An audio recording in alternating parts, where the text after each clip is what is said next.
حضرت شاہ حبیب اللہ کرمانی رحمۃ اللہ علیہ، آپ بیجاپور کے قدیم اکابر و مشائقین اور شہداء میں سے ہیں۔ آپ قطب الاولیاء حضرت شاہ نعمت اللہ ولی رحمۃ اللہ علیہ کے پوتے ہیں، جو ایران کے بڑے کاملین میں شمار کیے جاتے ہیں اور جن کی پریڈکشنز یعنی پیشن گوئیاں ساری دنیا میں مشہور ہیں، اور حضرت شاہ خلیل اللہ بت شکن رحمۃ اللہ علیہ کے بڑے فرزند ہیں۔ کہتے ہیں بادشاہ بیدر سلطان احمد شاہ بہمنی مشائقین، فقراء و صاحب کمال سے نہایت عقیدت و محبت رکھتا تھا اور ہمیشہ ان بزرگوں کی تلاش میں رہتا تھا۔ ان ایام میں حضرت شاہ نعمت اللہ ولی کرمانی رحمۃ اللہ علیہ کی کرامات و کمالات کا شہرہ تھا، تو بادشاہ نے اپنے مقربوں سے ایک کو علماء اور اہل اللہ کی جماعت کو شاہانہ ہدیوں اور تحائفوں کے ساتھ کرمان کو روانہ کیا اور آپ کی توجہ کا طالب ہوا۔ حضرت نے اس جماعت کا اعزاز و اکرام کیا اور ایک سبز تاج ایک صندوق میں رکھ کر اپنے ایک مرید ملا قطب الدین کرمانی رحمۃ اللہ علیہ کو دے کر روانہ کیا اور فرمایا کہ یہ سلطان احمد شاہ کی امانت ہے، اس کو پہنچا دو۔ کہتے ہیں کہ سلطان احمد شاہ جس وقت سلطان فیروز شاہ کے ساتھ جنگ ہو رہی تھی، خواب میں دیکھا کہ کسی شخص نے ایک سبز تاج اس کو پہنچا کر کہا کہ یہ تاج بادشاہی ہے، ایک مشائق گوشہ نشین نے تیرے لیے دیا ہے۔ غرض جب کہ مولانا قطب الدین رحمۃ اللہ علیہ اپنے شیخ شاہ نعمت اللہ ولی رحمۃ اللہ علیہ کے حکم پر سلطان احمد شاہ کے پاس پہنچے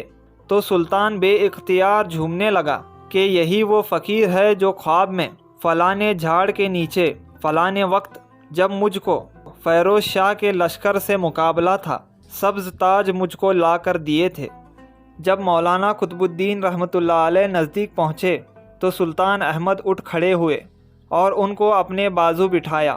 اور صندوق کھول کر دیکھا کہ خواب میں جس طرح کا تاج موجود تھا یہ ویسا ہی ہے۔ پھر اس کو اپنے سر پر رکھ لیا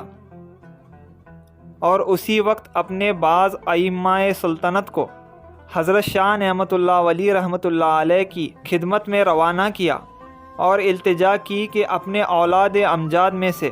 ایک کو روانہ فرمائیں، کیونکہ آپ نعمت اللہ ولی رحمۃ اللہ علیہ کو سوائے ایک حضرت شاہ خلیل اللہ رحمۃ اللہ علیہ کے دوسرے کوئی فرزند نہ تھے۔ ان کی جدائی آپ پر شاق تھی، اس لیے آپ نے اپنے پوتے حضرت شاہ نور اللہ بن خلیل اللہ رحمۃ اللہ علیہ کو روانہ فرمایا۔ جب حضرت نور اللہ رحمۃ اللہ علیہ محمد آباد بیدر کے قریب پہنچے تو سلطان نے آپ کو نہایت تعظیم و توقیر کے ساتھ شہر میں لایا اور اپنی بیٹی کو آپ کے نکاح میں دے دیا۔ حضرت شاہ نعمت اللہ رحمۃ اللہ علیہ قریہ حامان علاقہ کرمان میں 834 ہجری میں وصال فرمائے تو حضرت شاہ خلیل اللہ بت شکن رحمۃ اللہ علیہ بھی اپنے دو فرزند یعنی حضرت شاہ حبیب اللہ رحمۃ اللہ علیہ اور حضرت شاہ محب اللہ رحمۃ اللہ علیہ کے ساتھ بیدر تشریف لے آئے۔ حضرت شاہ حبیب اللہ رحمۃ اللہ علیہ بھی سلطان احمد شاہ کے داماد ہوئے اور حضرت شاہ محب اللہ رحمۃ اللہ علیہ سلطان علاء الدین ابن سلطان احمد شاہ کے داماد ہوئے، اور حضرت حبیب اللہ کرمانی رحمۃ اللہ علیہ اپنے والد کے بعد باوجود ایک بڑے بیٹے تھے، لیکن آپ کو تعمیرات کے طرف زیادہ غلبہ تھا، اس لیے سجادگی اپنے چھوٹے بھائی حضرت شاہ محب اللہ رحمۃ اللہ علیہ کو دے دی اور آپ عمارت کے کاموں کی طرف متوجہ ہوئے، اور ہمایوں شاہ ابن علاء الدین بہمنی کے عہد ریاست میں بادشاہ کے چھوٹے بھائی حسن خان کے ساتھ صحبت رکھنے کے باعث آپ کو قید کیا گیا۔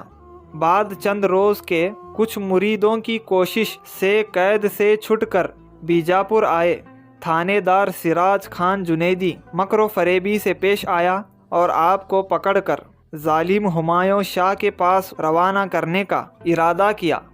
حضرت شاہ حبیب اللہ کرمانی رحمۃ اللہ علیہ نے ترکش اٹھا کے جنگ کی اور شربت شہادت نوش فرما گئے۔ یہ واقعہ 864 ہجری میں پیش آیا۔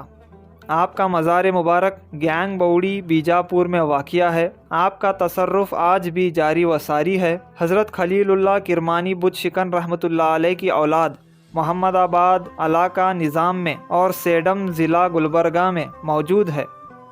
اور حضرت کی اولاد سے بیجاپور میں کالے پتھر جاگیردار مہتر محل اور گچھی محل کے قریب موجود ہیں،